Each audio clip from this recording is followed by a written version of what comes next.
Olá, segunda-feira, 24 de março. No Unesp Notícias de hoje, a gente fala sobre o trabalho do Instituto de Pesquisas Meteorológicas da Unesp e também sobre novas obras viárias em Bauru. 2 viadutos devem ser construídos sobre a linha férrea. O objetivo é melhorar o trânsito e a segurança. Após reajuste, IPEM verifica se taxímetros estão funcionando corretamente. Ações de conscientização marcam o Dia Mundial da Água. O objetivo é conscientizar jovens e crianças de que para ter água em casa é preciso preservar os rios e as matas.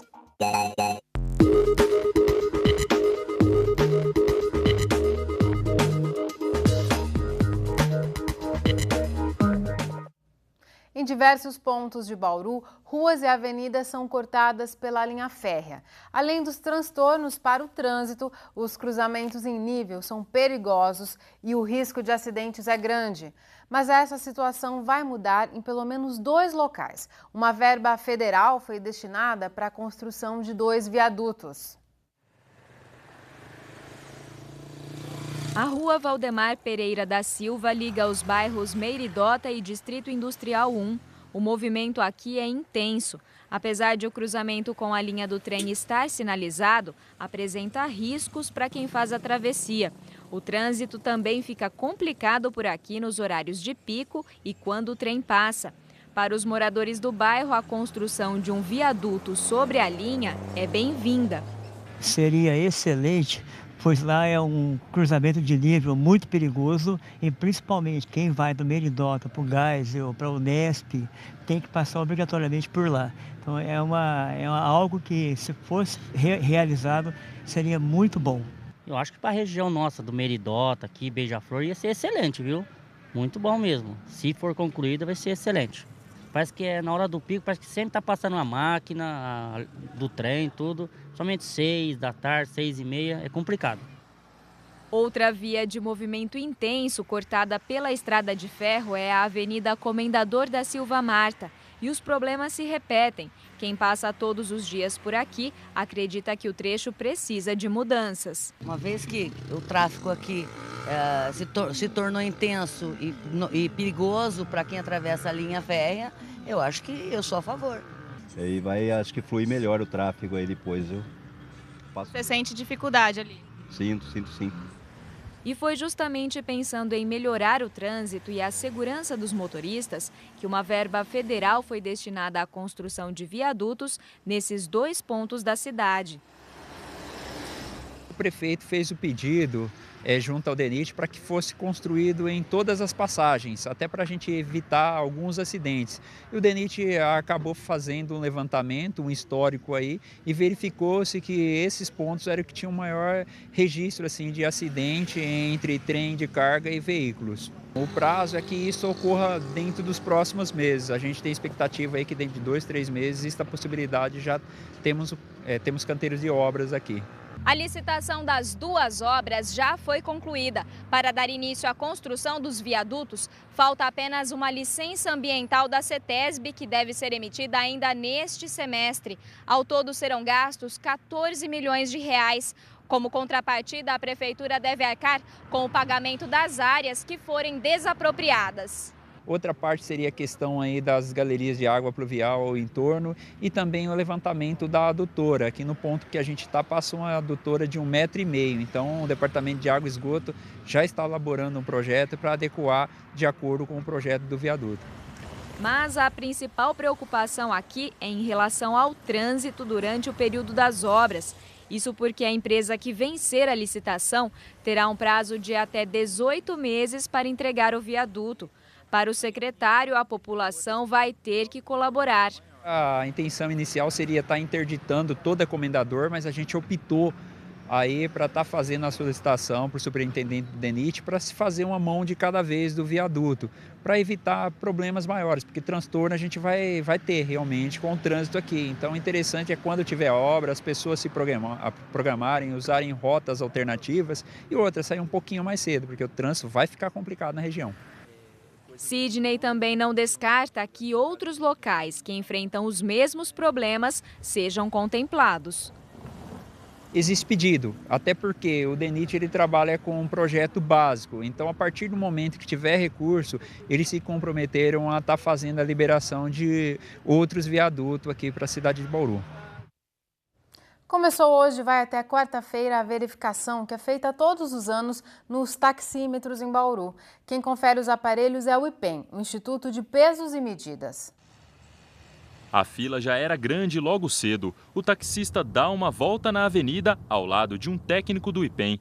Quando ele passa em um determinado ponto, o taxímetro tem que acusar o valor correto. Se tudo estiver regulado, o técnico lacra o aparelho e cola um selo de garantia. Garante ao consumidor que ele não será lesado, né, que a medição será correta, o valor cobrado será justo. E garante também para o taxista que ele não venha ter nenhum tipo de prejuízo. Ou seja, o cliente sai satisfeito e o taxista também pode trabalhar de forma tranquila, sabendo que ele vai ganhar o seu pão de cada dia de forma legal, de forma honesta, de forma correta. A verificação é feita porque as tarifas foram reajustadas neste mês. O quilômetro rodado custa R$ 3,00 na bandeira 1 e R$ 4,50 na bandeira 2. A bandeirada continua R$ 4,00. Mesmo assim, o reajuste não agradou todo mundo. Ficou pouco, né? Porque para quem subiu depois de 2008 até agora, eu acho que foi muito pouco. Ele deveria ter sido um pouquinho mais, ter mexido na bandeirada. Quer dizer, a bandeirada continua a mesma coisa, né? R$ 4,00. Em Bauru são cerca de 200 taxistas. Todos eles vão passar pela verificação. Se o passageiro suspeitar de alguma irregularidade, ele deve denunciar ao IPEM. As denúncias devem ser feitas via telefone. A ouvidoria do IPEM atende pelo número 0800 013 0522. Em caso de irregularidades, o taxista pode ter que pagar multa que varia entre R$ 500 e R$ 5.000. A presidente da República, Dilma Rousseff, visita Bauru nesta terça-feira. Dilma chega na cidade por volta das 14h e deve participar da entrega de apartamentos construídos pelo programa de habitação Minha Casa Minha Vida. Serão entregues às unidades dos residenciais Água da Grama e Três Américas 2. Também está prevista uma conversa da presidente com os jornalistas. A gente faz agora um rápido intervalo e daqui a pouco você vai ver. Ações de conscientização marcaram o Dia da Água. Voltamos já.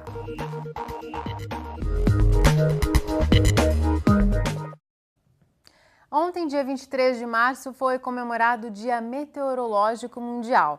E para falar mais sobre essa ciência, que aqui em Bauru é muito bem desenvolvida pelo Instituto de Pesquisas Meteorológicas, nós vamos receber o meteorologista José Carlos Figueiredo. O Figueiredo é subcoordenador do setor de previsão do tempo e do IPMET. Figueiredo, muito obrigada por sua presença aqui no Nesp Notícias. Okay. Prazer é todo meu. Aqui é a segunda casa. Figueiredo, a gente sabe que o IPMET ele é uma referência na área de previsão do tempo, né? Queria que você explicasse quais são os diferenciais do Instituto. Bom, o IPMET ele tem mais de 40 anos, né, que opera radar meteorológico. Na América do Sul só somos nós os únicos mais antigos e que domina a tecnologia. E inclusive os nossos equipamentos, um radar instalado em Bauru e outro em Presidente Prudente, eles estão, hoje em dia, foi atualizado, um termo em inglês que a gente usa chamado upgrade, e de maneira que se você for na Europa ou nos Estados Unidos, o mesmo sistema que você vê lá, você verá aqui em Bauru também. Quer dizer, a mesma tecnologia de ponta. A mesma tecnologia de ponta e atualizada. Então, esse é o grande diferencial nosso. Então, a maioria dos centros de previsão de tempo faz uma previsão de tempo e atualiza 12 horas depois ou às vezes no outro dia. Nós não, nós monitoramos o tempo há 40 anos no estado de São Paulo, parte do Paraná, do Mato Grosso do Sul, de Minas Gerais e a pontinha do Goiás. Inclusive, o Instituto está sendo homenageado na sessão da Câmara de hoje, né, com uma moção de aplauso pelos 40 anos de pioneirismo do IPMET pela atuação, né, na área de meteorologia, por radar, pela operação de radar no país. E você me contava, Figueiredo, que o IPMET hoje tem um aparelho que dá mais autonomia, um radar que é europeu. Por que ele dá mais autonomia de trabalho para o Instituto? Então, na verdade, nós temos um receptor de imagem de satélite em alta resolução, certo? Até então, a gente era dependente dos americanos. Mas os americanos, eles brigam muito. E cada vez que eles arrumam uma briga, aí a meteorologia é prejudicada, porque a meteorologia é sempre, pode olhar na história, né, das guerras, o fator decisivo das guerras é sempre a meteorologia, entendeu? Foi assim, por isso que teve o nome tempestade de areia, a última guerra que houve dos Estados Unidos. Então, quando ocorrem essas guerras, a gente fica penalizado com as imagens de satélite, diminui a frequência. Ou então, por exemplo, a Guerra das Malvinas, né? Que pegava aqui a América do Sul, o americano ficou solidário aos ingleses. Então foi o que eles fizeram, eles cortaram a imagem de satélite do Rio Grande do Sul para baixo. O objetivo era que os argentinos não tivessem informação. Quer dizer, eles usam como punição, né? Porque é uma espécie de uma arma, é uma estratégia, você define a estratégia de guerra se você sabe qual é a previsão do tempo, entendeu? Um nevoeiro, uma chuva forte, algo que diminui a visibilidade, um calor intenso, um frio intenso, são fatores decisivos em guerras. Então, a gente sempre está à mercê dos Estados Unidos. Aí agora um professor que veio lá da UFAL, ele é o representante do Centro Europeu de Previsão do Tempo e de Meteorologia aqui no Brasil. Então, o IPMET adquiriu, por uma bagatela, esse receptor, e hoje nós recebemos informações de satélite meteorológico a cada 15 minutos em alta resolução, independente dos Estados Unidos. Quer dizer, sem interrupção. Sem interrupção e sem custo. O único custo foi a vinda dos técnicos para instalar e um equipamento em si. Tudo isso não custou nem 10 mil reais. Lembrando que um radar custa 5 milhões de dólares, 10 mil reais não é grande coisa. E o IPMET, ele compartilha esse conhecimento, né, que é desenvolvido lá dentro. Vocês têm cursos que são abertos aos interessados em geral, né? Que tipo de curso? O que vocês passam, né, nesse treinamento? Noções básicas de meteorologia, aquela que não é ensinada nas escolas, e nas escolas, né, de nível médio, né? E como utilizar os nossos produtos, como interpretá-los. Então, são 2 dias de atividade.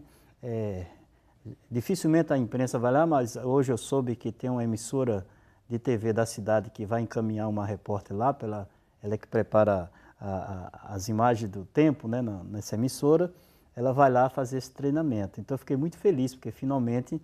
Né, nós já passamos também aqui por esse treinamento, então, sim. E aí facilita bastante a nossa vida, porque a pessoa fica mais ou menos independente. Na verdade, o foco principal é a defesa civil. Já foi treinado mais de 200 defesas civis, né, do estado de São Paulo. Então, mas é aberto ao público, as pessoas se inscrevem lá, são 2 dias, tem certificado bonitinho, uns lanchinhos gostosos, tá uma maravilha. Ô Figueiredo, eu queria aproveitar a sua presença e pedir que você comentasse um fenômeno recente que chamou a atenção de todo mundo, que a gente acabou de encerrar aí o verão, foi um verão muito seco, com bastante calor também, altas temperaturas. Eu queria que você explicasse rapidamente o que aconteceu e se isso vai influenciar no nosso inverno, se por outro lado o inverno também vai ser rigoroso. Esse foi um problema grave que aconteceu. Jamais o mês de dezembro, desde que se faz medições de chuva aqui em Bauru, pelo IPMET, há 33 anos que não se via um dezembro tão seco. Tão pouca chuva. Tão pouca chuva. E dezembro é o mês vice-campeão de chuva, o campeão é janeiro e o terceiro colocado é fevereiro. Fevereiro já faz tempo que não vem alcançando a média dele, a gente já até espera que vai chover pouco mesmo. Janeiro, eventualmente, acontece de não alcançar a média, certo? Mas dezembro nunca falhou. Em 33 anos de medição. Foi inédito. Essa foi inédito. E aí, como falhou os 3 meses, né, basicamente um já esperado, que é o fevereiro, mas dezembro foi muito abaixo, 1/5 que era esperado. Muito prejuízo para a agricultura, para a geração de energia elétrica, porque a chuva perdida é água que não volta mais, está perdida. E aí agora nós entramos no outono. Sim, e as temperaturas já caíram, né? Já começou, a primeira frente fria passou nesse final de semana, né? Algumas pessoas ligaram feliz da vida lá para o IPMET e tem outras já reclamando, quando é que esse frio vai acabar? Não veio o frio ainda, mas... Nem começou. Mas a sensibilidade das pessoas são assim mesmo, a sensibilidade é muito relativa, né? Cada um sente uma temperatura que o outro não sente, por isso que eu sou contra esse termo de sensação térmica, certo? A sensação 30 graus, para mim, pode ter um impacto diferente de que em você, entendeu? Então, como esse cálculo não é feito em parâmetros biológicos, é feito apenas em matemática, com números, né, sem levar em conta o organismo, então eu não gosto desse termo. Cientificamente ele não é coerente. E para quem não gosta de frio, como que vai ser o nosso inverno? Então, o inverno da gente, o inverno não, o outono. O inverno é outra conversa que nós faremos depois. Tá bom. Então vamos adiantar o outono. Não, vamos ao outono que começou agora, né? Então, que é uma fase de transição. O outono, ele normalmente começa a diminuir as chuvas. Veja bem, já não tivemos chuva no verão. Vai ser ainda se mais ele seco. se comportar normalmente, que é o que o meteorologista Tiago vai dizer na próxima quinta-feira, lá no IPMET, onde vai haver, ele vai publicar oficialmente a previsão para o outono, certo? É esperado que seja dentro da normalidade. Dentro da normalidade implica que a chuva vai diminuir, né?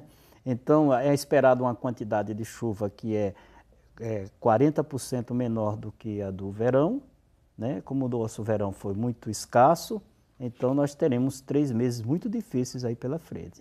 Na minha avaliação, teremos 6 meses de muita dureza em relação a temperaturas altas durante o dia, baixas durante a noite, umidade relativa muito baixa no período da tarde, escassez de chuva. Isso leva a que a população inconscientemente queima muito a vegetação e enche os hospitais, enche os hospitais com doenças respiratórias. Eu vejo, infelizmente, um outono e inverno caótico para nós aí. Nossa, tá certo, Figueiredo. Muito obrigada por sua presença aqui. Okay. Então vamos saber agora como que fica o tempo nos próximos dias.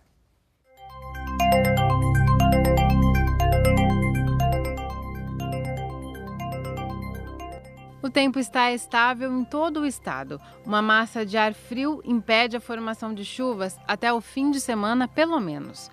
Bauru segue a tendência do estado de tempo firme nos próximos dias. Agora a umidade do ar é de 59%. Os ventos sopram fracos, a 8 km por hora.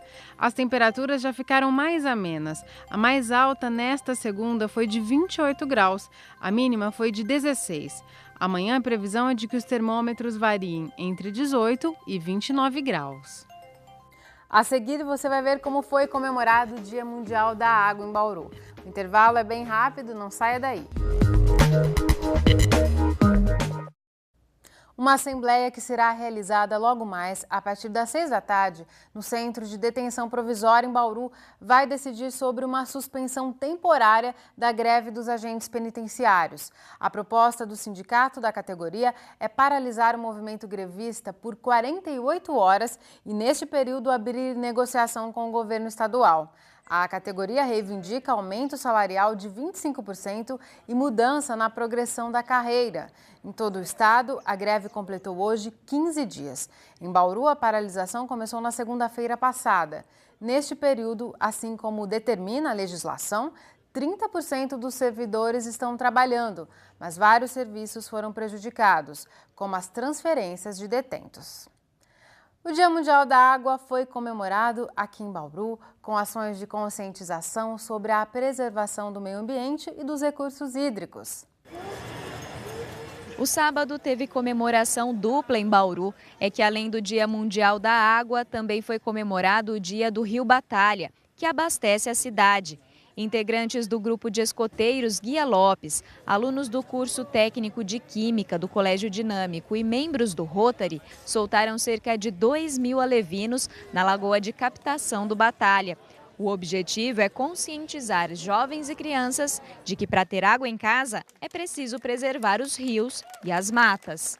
Faz parte do movimento escoteiro toda essa colocação entre os nossos jovens da necessidade da proteção ambiental, do cuidado com a natureza, com a fauna, com a flora.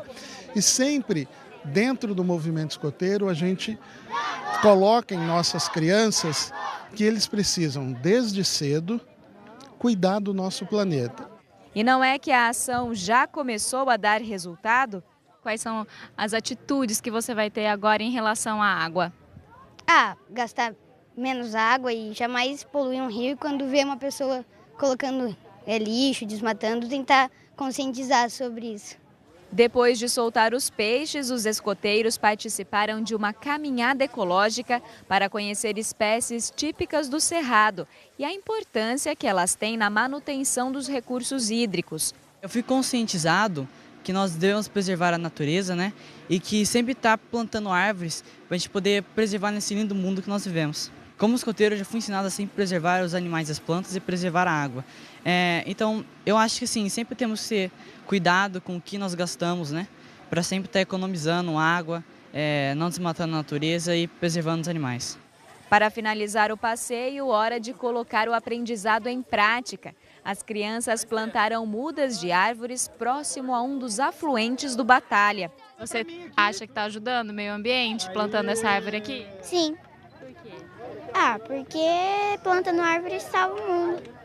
E teve comemoração também na área urbana. Em outra ação promovida pelo DAI, com a parceria da ONG Vidágua, foram distribuídas mudas de pitangueira no Bauru Shopping. A espécie foi escolhida por ser nativa da região. Além das mudas, folhetos com informações sobre a importância da preservação ambiental. Quem passou pelo shopping aprovou a iniciativa. Eu acho que é uma campanha válida, né? E tudo que a gente puder estar fazendo para poder ajudar o meio ambiente, que é um bem de todos, né? Para as presentes e futuras gerações, eu acredito que é uma campanha válida e vale a pena a gente participar.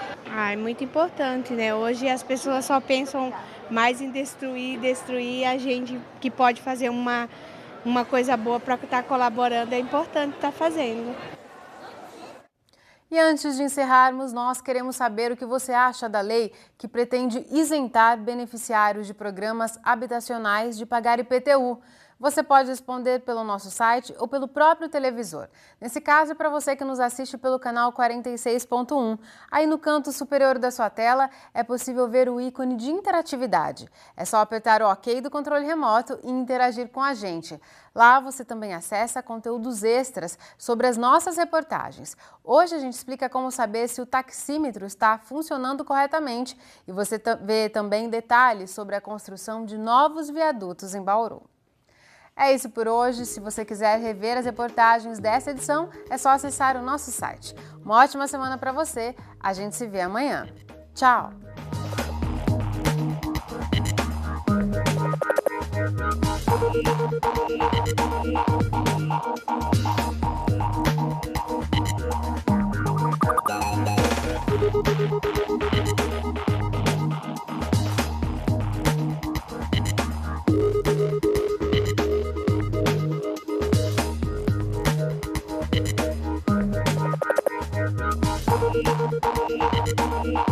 Thank you.